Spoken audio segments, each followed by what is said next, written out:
Hello everybody, how are you doing this fine Saturday? No, not Saturday, it's Friday. I'm thinking it's Saturday for some reason. Friday evening, I'm at home. I'm a homebody. Um, what I did today was, if you can tell by the title of my video, is I made my own texture paste. It was homemade.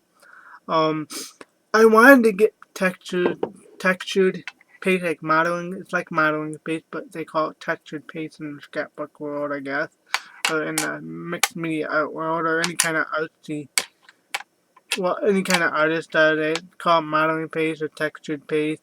And what it is it is it's a paste, but you can slide it over like stencils or anything like that, and it can give you a rate. It's mainly for stencil, mixed media artwork for stenciling. It will give you a raise in your artwork or whatever you want to call it. Um, I wanted to buy some, but since I'm on a tight budget and I've been now looking at a lot of things on YouTube about do it yourself products where you can make your own stencils, you can make your own paste, you can make your own sprays. YouTube is a great invention. I'm glad we have YouTube around because about 10 years ago it was just all new. I think it was 10 years ago. I think YouTube just celebrated its 10th anniversary. I remember when it was brand new about 10 years ago. That tells you how I feel old now. Because I remember when it came out, I'm like, oh, this YouTube thing will fade.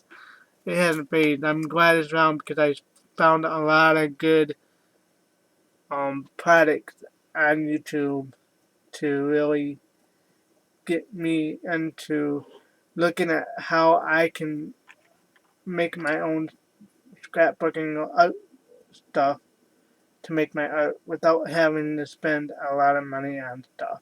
And YouTube is a great invention. So instead of me just jamming on and on and on about nonsense, I will show you my homemade texture paste. This is it. It's in a jar, mason jar. My parents have a lot of these downstairs in their little storage room downstairs. A lot of mason jars on a shelf because they do a lot of canning, and they gave me this lid to keep so I can have it airtight. If you're gonna make a modeling paste homemade, you gotta have an airtight container. It can be, I guess, a mason jar. It can be one of those little plastic containers. It can be anything. And I just got masking tape and just wrote homemade texture paste on the top. So I know. Um, this will go a long way. I made a little bit too much, but it's better to make too much than not enough. You know, so that's what I did. There is a lot of videos on YouTube about homemade texture paste or modeling paste or however you want to say the name. There's a lot of videos on there, but I came and a lot of different measurements to it. And I came across this video, and I'll put her video down in the link in the description below, and I'll also put the recipe below. But I did it a little bit different than what she did in her video. I did the exact same measurement that she did, but I didn't use the same products she used. I used a little bit different because some people in other people's videos, they use exactly what I used, but then she and like some other people use other products for it. What I used was white acrylic paint, Elmer's school glue, any kind of school glue. I'll show you. This is Elmer's school glue. You can get at any store, dollar store, whatever. You can get some. I had to buy some because it was really low. Well, my parents bought it for me, and they bought me some.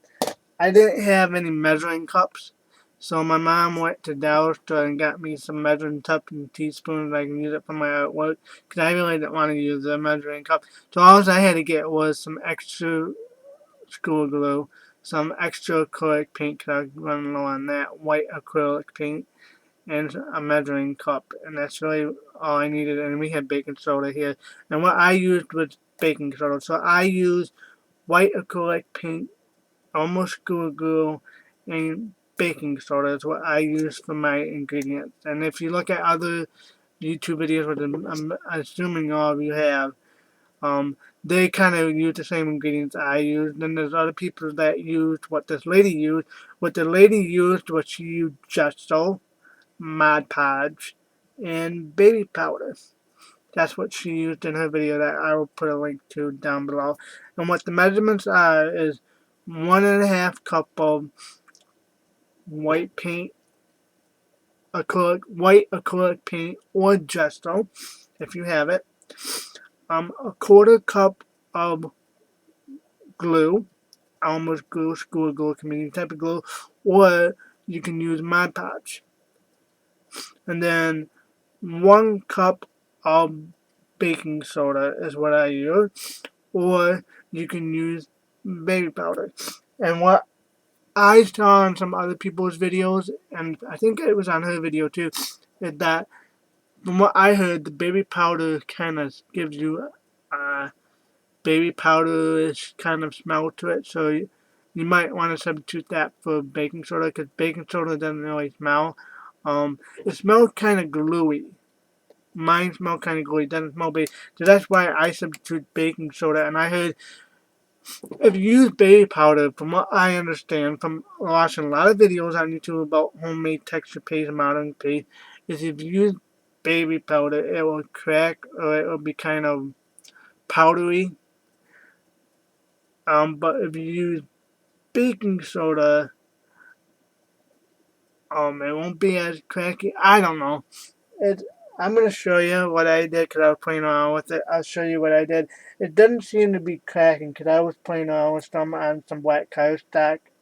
8.5 by 11 cards, black cardstock. Doesn't look like it's cracking. I don't know.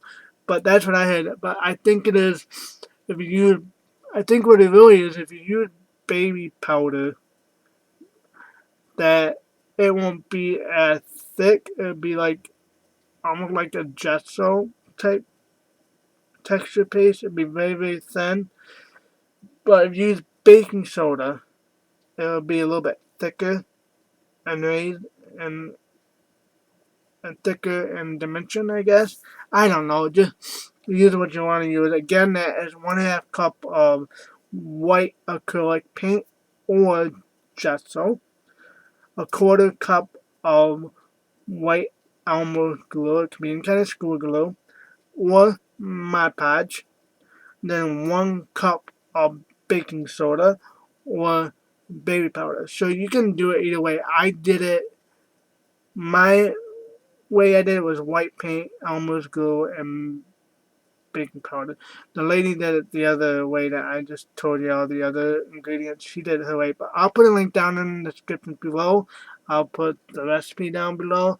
And if you go down below, just click on her link, go to her video. She will give you a better depth of it. She'll show you what she did with her text paint dripping, guys. I did not mean to be like that. I'm having allergy and sinus problem because of the weather. We're getting hot and cold weather. Go down her video. She will give you a step-by-step demonstration of how she makes her own homemade texture paste. She's very thorough, and it was a good video to watch. And I did it like she did, but I substituted it with the white paint, the Elmer's glue, and the baking soda. She used the other products. I just did it differently. But it's practically the same thing. But also, I heard if you want it a little thicker, put a little bit more baking soda or baby powder, whatever you use, in it to get a little bit more thicker. If you want it a little bit more thinner, I think it was on her videos that I put a link to. She said use a little bit more gesso or white paint if you have it. One of those two. Use gesso if you have it, or use the white paint. Put it in there, and it will be a little bit thinner. It won't be as thick, because I heard some people like thick textured paste, and other people like a little bit thinner textured paste. I kind of enjoy the thicker, because I don't want it to be runny and like glue. So this, I'm going to show you what it looks like. This is what it looks like. It looks like frosting. It looks like glue. I'll dip it in there so you can see. I can't see. That's what it looks like. I'll give you a close-up view. That is texture paste, homemade texture paste, and it's not runny. It looks like a frosting. See, it's not. I can do this and it won't be dripping. There you go. That's what it looks like, and on the inside, that's what it looks like. I don't know if I can show you without maybe pulling it down a little bit. There we go. See, it's very thick in there. It's like a frosting. And it can last me quite a while. It's in one of these little medium mason jars. So yeah, I'm going to put the cover back on this. I don't want to waste it all. I just got done cleaning and I should have waited and showed these guys before I cleaned everything, but oh well. Yeah, but it works like a charm. Let me put you guys back up here. I know you guys want to see my handsome face. No, you don't really want to see that. Anyways, that is texture paste, like a frosting, and it works like a charm. At least I think it does. And I didn't waste any money. I just had to pick up like some glue, some measuring cups, and teas measuring cups, and some acrylic white paint. Well, I didn't pick it up. My parents picked it up, but it didn't cost as much. I'm going to show you what I did, and then I will let you guys go because it's going on 11 minutes. And knowing me, I like to talk, and never know how to shut up. I don't know if this is dry. Yeah, it is a little dry. It won't be too runny. Still a little wet. Okay. You know what I'm going to do? I'm not setting up very good, but I'm going to pan these guys down so you guys can see this. So, this is it. This is what I used it. Texture paste. What I did was I used my brick stencil from Crafter's Workshop. And I don't know if you can see that. There you go. You can see that perfectly. See that little raised dimension right here? And down here? I don't know if you can see. There we go. See the little razor? That is what molding paste or texture paste is supposed to be. And what I did was I added some acrylic paint on some of my texture paste, mixed it together, and got these little round shapes, little edges like purple, pink, yellow. You can do all kinds of things. So you really don't need to buy like a ton of different, modeling paste colors. I don't know if they come out with different colors, but you can make your own colored textured paste. It can just be a simple white one, or it can be, you can make a little jar of white textured paste, pink, purple, yellow, just a little tiny jar of that, and there you go. Or you can just mix your acrylic paint, or you can do, I heard you can do like oil, put your oil paint in there, probably put some of your watercolor paint in there, or you can use like acrylic paint, what I use down here, down in the bottom, or you could use I'm trying to remember what else you can use with it. You can use trying to think here. Trying to remember what else you can. Oh, you can use your inkers like your Tim Holtz Distress Ink inkers, your Tim Holtz inkers that you have. You can use those. I think you can use your Mr. Huey spray. I'm gonna probably try that one day. You can use your Heidi Swap sprays. Take the little, turn the little knob off, dip a little bit in your little palette, take a little bit of modeling paste, and stir it in it. Well, I just you do it. Don't use a lot of paint or ink or anything. Just use a little bit, cause it kind of got a little bit runny, and it's not as raised down here.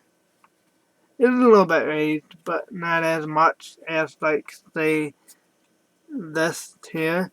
Because I use a little bit too much acrylic paint for some of, especially the red. But this was red paint, but I guess I mixed it with the white and turned it into a pink color. So yeah, this is what I've been playing around with all day. So I'm still gonna use it. I might use it in a mixed media page, or what I might do is just cut some of it out and use it in a layout, or punch these out and use it in a layout. I'm not sure, but I might use it in my mixed media page one day. I'm just let it dry overnight. It doesn't look like it's cracking. It probably would if I do this, because I heard if you do this, it will crack. But don't look like it's cracking. Looks like it's in one piece, but yeah, there you go. I hope you guys enjoy this little video I showed you, and hopefully you found it helpful. And I will put the recipe down below, and I'll also put a link to the lady's video, and I would recommend go straight to her video and watch it and see how she does. Like I said before, she does a demonstration of it, and she will be able to explain it. She explains it a lot better than what I could do. I just kind of wanted to tell you my thoughts on it, on the homemade texture paste and what I think of it. And I think it's a great thing. I don't have to waste money. I can just, if I need to buy more Elmer's glue and more white paint and more baking soda or whatever I need, I have it either in the house or I can just go down and buy it. Not that much money. And I don't have to waste buying like a $25 modeling paste. I can use whatever products I have, and I think from now on I'm going to be on a budget with my scrapbooking stuff. If there's something I really need, then I'm going to go get it. But other than that, I'm just going to keep watching YouTube videos and get ideas from all of you lovely ladies and guys out there on YouTube land. So thank you everybody for giving me great ideas and making me get out of my comfort zone and start making my own little homemade supply to use on my project. So hope you guys find this video a little bit, like I said, a little bit helpful. I'll stop talking because I go on and on like I always do. But hope you guys have a good weekend, and I will talk to you soon. Bye-bye.